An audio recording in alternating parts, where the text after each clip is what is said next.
Pane vana vatatu vakatsva zvakaipisisa kuMamelodi uye vari kunida help yedu. Amai vacho vataura kuti vana vari paoxygen. Pane wani ari kukwanisa kutaura, umwe anga achifanira kuva achinyora maexams asi zvaramba. Welcome back to your channel guys. Pakaipa dei tagona kuti tibatsirane nemhuri iyi. Moboys Munetse aenda kanosangana nemhuri ndokusvika kumba hapana chakasara guys.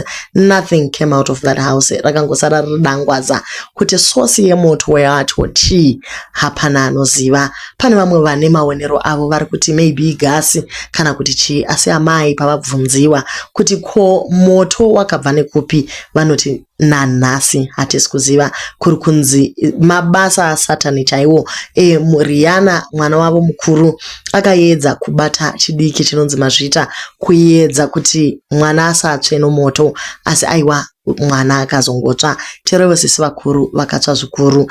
Vakatsva kumeso, vakatsva vhudzi, vakatsva musana, vakatsva dumbu, vakatsva chest, vakatsva pese guys. So vari kufema vari paoxygen, and the two have not said any word since nezuro. Kune uyu Moblessing wepakati ndiye ari kuedza kuti mama ndakangoona moto, but ari kutaura achita zvekutorwisa nekuti muviri wake hausi kuita zvakanaka.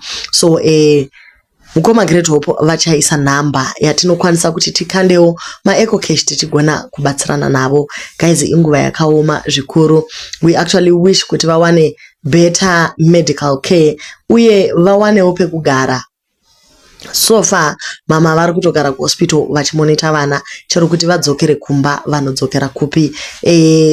Kuti padyiwe paitwe zvese just kuti life indire mberi pari kunidiwa a hand guys. Let us also pray for them as a family kuti Mwari vavasimbise panguva yakaoma kudai. So inguva yakaoma unotoshaya kuti woita sei, asi tiri kungonamata kuti vana ava Mwari apindire vaponeswe, vapore zvachose kubva mukutsva kwakadai. So tonight when you say a prayer, let us also remember there's three. Tivadane namazita Moblessing, Mazvita naRihanna. Mwari vagone kupindira panyaya yavo.